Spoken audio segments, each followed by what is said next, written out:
सूरज ढलता हुआ और हम अपने डेस्टिनेशन की तरफ। अरे चालक महोदय और चालकी मुझे क्या और बाकी लोग रेटिंग अच्छा दी।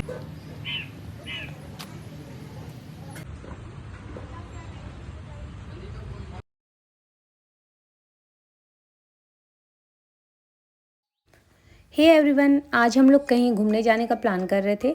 तो हमें समझ में नहीं आ रहा था कि हम कहाँ जाएं।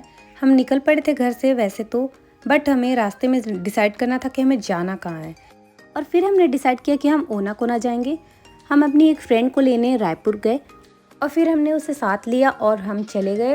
यहाँ से 100 किलोमीटर कुछ शो हो रहा था और हम साथ में गए और रास्ते भर हमने इतनी मस्ती की कि बहुत ही मज़ा आया।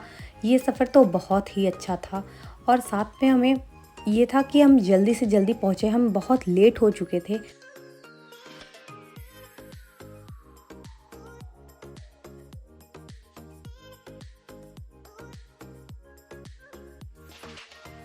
फिर हम बस पहुँचने ही वाले थे ओना कोना। फिर वहाँ पे हमने देखा कि ये 5 किलोमीटर पहले से काफ़ी भीड़ चल रही थी, तो हमें लगा कि ये रास्ते में सिर्फ भीड़ है, ओना कोना में ऐसी भीड़ नहीं होगी। ये भीड़ काफ़ी दूर तक थी और ये ओना कोना वाले रास्ते में भी बहुत भीड़ थी और वहाँ से जाने का कोई रास्ता समझ में नहीं आ रहा था और भीड़ इतनी थी कि वहाँ से कार हम ले जा नहीं सकते थे। तो हम लोगों ने सोचा कि फिर हम कहीं और चलते हैं। फिर हम गंगरेल डैम धमतरी के लिए चले गए, लेकिन रास्ते में हमें ये लगा कि पहले हमें कुछ खा लेना चाहिए क्योंकि बहुत भूख लगी थी और टाइम भी बहुत हो चुका था। तो हम जैसे ही हम ढूंढने लगे कि ढाबा कहाँ है, तो हमें एक अच्छा सा ढाबा दिखा, सोनी ढाबा, जहाँ हमने सोचा कि चलो यहीं हम लंच कर लेते हैं। और हम सब निकले यहाँ से, हम जाने लगे लंच के लिए। और फिर हम अंदर चले गए और फिर हम जैसे ही अंदर गए हमें मिले ये दो क्यूट से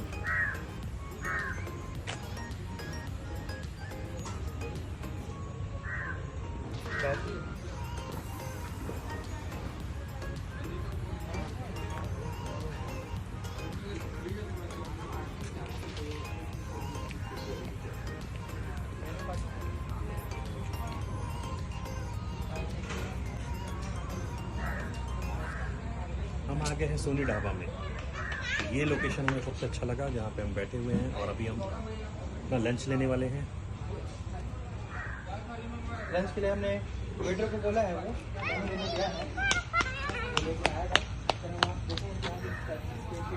क्या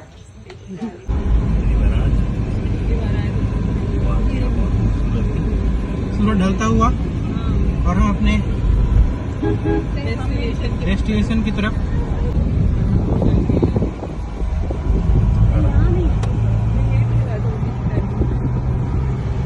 हमारे चालक महोदय और चालकी मुझे क्या और बाकी लोग रेटिंग अच्छा के बाद दीजिएगा। हम पहुंच चुके थे गंगरेल डैम धमतरी और यहाँ पे पार्किंग में हमने अपनी कार लगाई और फिर हम चले। और हमने देखा कि बहुत से लोग आ रहे हैं और बहुत से लोग जा भी रहे, क्योंकि काफ़ी टाइम हो चुका था, लगभग शाम होने को था। अब हमें डैम की तरफ जाना था, तो हम जैसे ही जाने लगे यहाँ पे देखा हमने कि ये गेट बंद कर रहा था और हमें साइड से जाने को बोला था, साइड के रास्ते से। तो फिर हम साइड के रास्ते से हम सब चले। हम जब पिछली बार आए थे तो यहाँ पे बोटिंग किए बिना ही चले गए थे, न्यू ईयर का टाइम था, काफ़ी भीड़ थी। आज हमें लगा कि आज हमें बोटिंग करने को मिलेगी, तो बाकी सब टिकट के लिए चले गए। यहाँ पे रिजॉर्ट भी है, चाहो तो आप रुक सकते हो, बट अभी शादी चल रही थी तो यहाँ पे ये रिजॉर्ट बुक था। पर अभी भीड़ कम हो गई थी क्योंकि टाइम काफ़ी हो गया था। यहाँ पे कुछ खाने के लिए भी कैंटीन है, अगर आप चाहो तो कुछ खा सकते हो।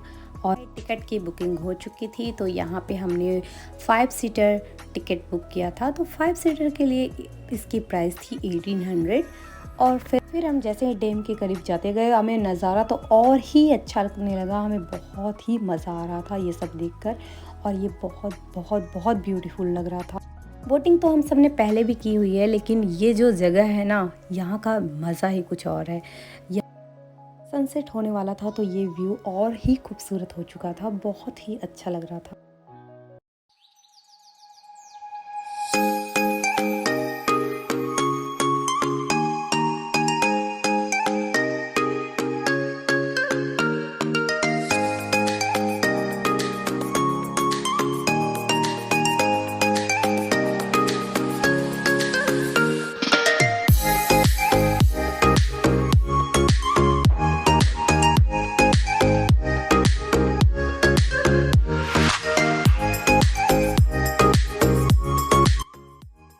वापस जाने लगे। आपको मेरी वीडियो कैसी लगी आप कमेंट में ज़रूर बताएं और प्लीज़ लाइक सब्सक्राइब करना ना भूलें। Bye bye.